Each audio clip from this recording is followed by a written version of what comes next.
independently looked into that supposed crash, really haven't come up with any good stuff there. Right. To say that there was a crash on the Mexico-Texas border. So I can't explain that, but that's not enough for me to say, well, because of that, it's a hoax. Right. There's too many other points of consistency there that have to be overcome. Right, right.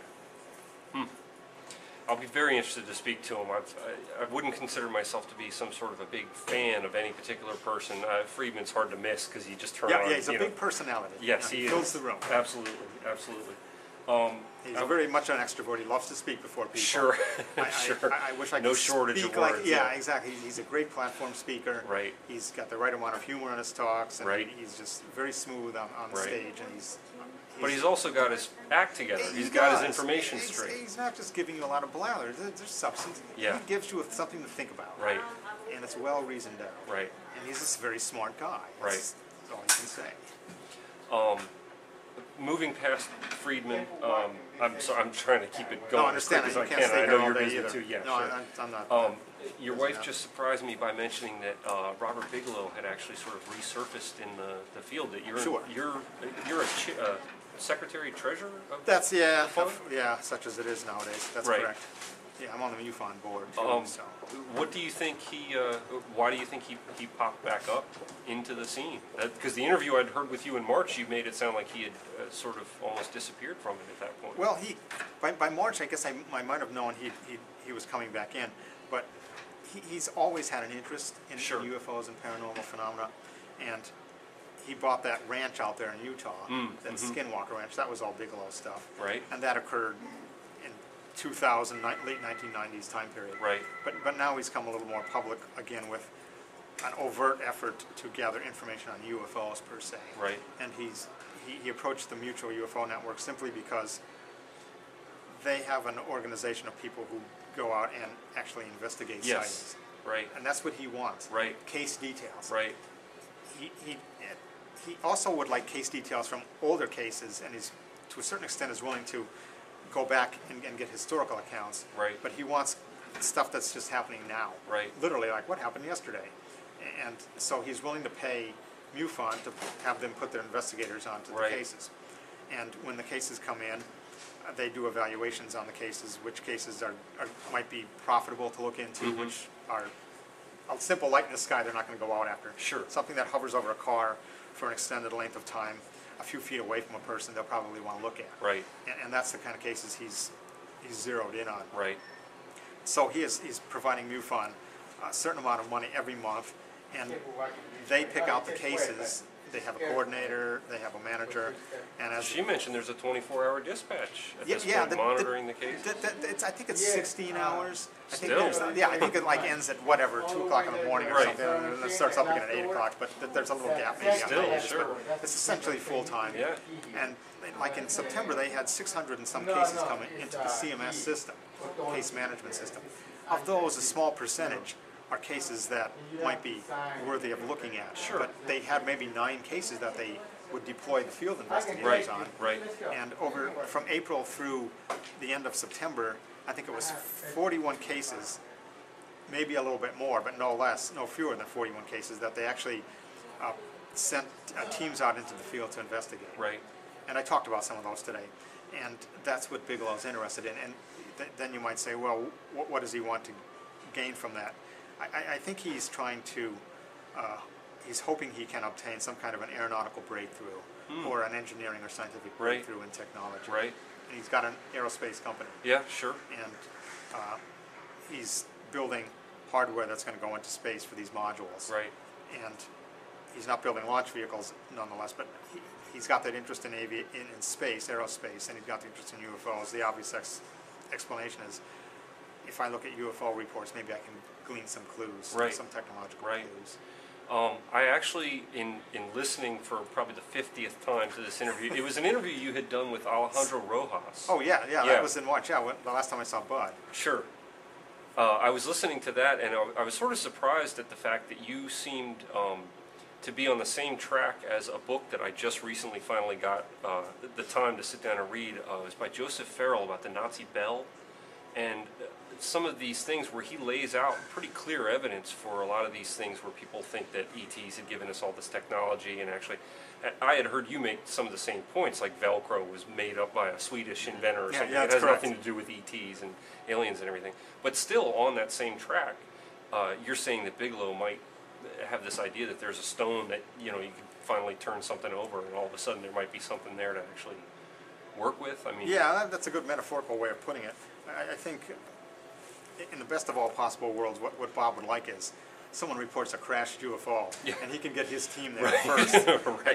Get this whole damn crash. Well, he's probably got the odds in his favor right now. If the, they want a quick turnaround on cases, in the sense that if someone reports a case now, within 24 hours they want somebody on the ground if it's a seemingly good case. And I've looked at all the cases that are the 41 cases. I don't see any crashed UFOs, but there might be a couple. I seem to recall a case late last year, early this year, that involved, it wasn't the Needles, California case, but something involved some kind of a seeming crashed UFO or something that came down. And I heard that that might have been a case Bigelow was involved with, but I have never seen any reference to it since then. But that would be the kind of thing where you could quickly get a leg up on technology if you could require a huge pause. And I know MUFON had deployed a pretty good team down to Stephenville. Oh yes, very much so. That's a good case in Leesburg, North Carolina. Didn't have too much evidentiary material, but it involved a great sighting, a little bit of evidence, physical evidence, in that a person was burned by a beam from this UFO, and there was a man in black component to it. And yeah, that definitely caught me by surprise. Your wife must have mentioned that 3 or 4 times on different cases. Yeah, that's an interesting case, but it's apparently recovered from the whatever sunburn-like effect he had. So after that, there isn't too much left over there. But I think they might be trying to get some skin samples from the man, or fingernail clippings or something that they can submit to a test to see whether some biochemical change in his body has occurred. But that's a long shot. I think it's unfortunate, but I think that after looking at UFOs for decades, the phenomenon really is begrudging of giving up its secrets. Yes, it certainly seems that way. And no matter how much work you do on a trace found in the ground, like they did, and they did a lot on stuff in France and Trans-en-Provence and Delphos and the Amaranth case in France, where they came up with really mysterious effects on the vegetation that couldn't be explained by known processes. How do you go from there to a seeming advanced aerospace vehicle? I don't know how you can work backwards to unravel all that. Well, you never know. Maybe he's got something else in his pocket that he's not giving up, and if he just can make the connection. Maybe it'd be like trying to say, if I can analyze this automobile tire track, I can, from just analyzing the tire track, I can come up with a whole automobile. i.e. the internal combustion engine, the alternator, the electrical system. You can't. You can look at the tire track all day long. And there's only going to tell you. And probably identify the tire. You can say this was made by you can't even necessarily say it was made out of a rubber tire, but you might theorize that. You can say the dirt's got such and such of properties in it. We estimate that it weighed 3 tons, whatever. You could come up with that. But there isn't too much more you could glean from that tire track. And I think we're at the process of just looking at tire tracks for the most part in the UFO field. And we need a breakthroughs with bigger stuff. And if the government has it, they're hanging on to it really well, and it's either buried so deeply, or they couldn't figure it out that no one's going to be forthcoming about it. Yeah, that's a theory that I kind of keep starting to go back to, and I've heard a few voices starting to speak up and say, it is entirely, I think I even heard you say the same thing, it's entirely possible that our own government doesn't know the answers themselves. And that's why they're just sort of backing off and letting other people mess with it and see what happens with that. Yeah, I think they have probably a whole reservoir of cases we've never heard of through the years, that their own pilots and military personnel have been involved with. And maybe some wreckage they picked up from these things. But have they been able to put 2 and 2 together and come up with a larger answer? I'm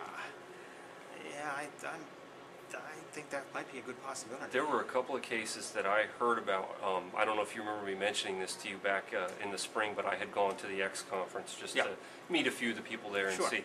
And they mentioned a couple of cases. There was a missing pilot case that absolutely floored me. I couldn't believe it, where the pilot had reported in or reported that he'd encountered something, and then they lost contact with him, and they sent a couple of jets up to follow it, and there was the jet still cruising along, but the cockpit was open and there was no pilot. That case I haven't heard of.